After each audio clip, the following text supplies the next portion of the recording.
Here is a question. Read it carefully and think about the answer. Let us solve it step by step. Let us first understand the key concept here.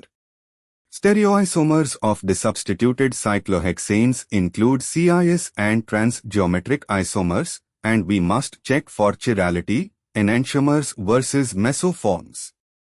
Moving on to the next step. Draw 1,4-dichlorocyclohexane. The two chlorine substituents are at C1 and C4 of the cyclohexane ring. Moving on to the next step. Identify possible geometric isomers. Cis 1,4-dichlorocyclohexane, both Cl atoms on the same face of the ring.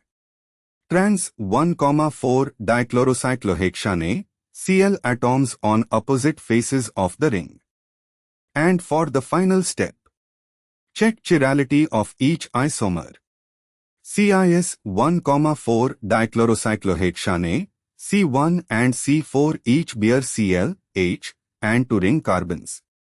Due to the symmetry plane passing through C1 and C4, bisecting the ring, the molecule is achiral. It has an internal plane of symmetry.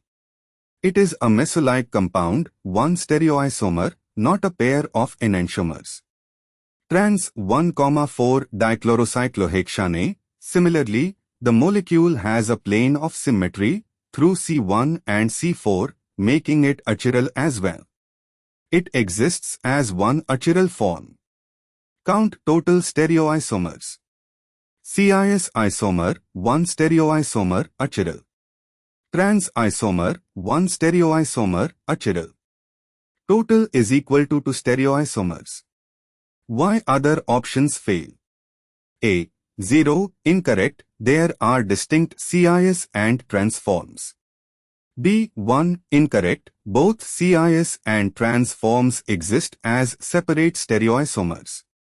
D. 4, incorrect, this would imply each geometric isomer is chiral and exists as enantiomeric pairs, but both isomers have planes of symmetry and are achiral.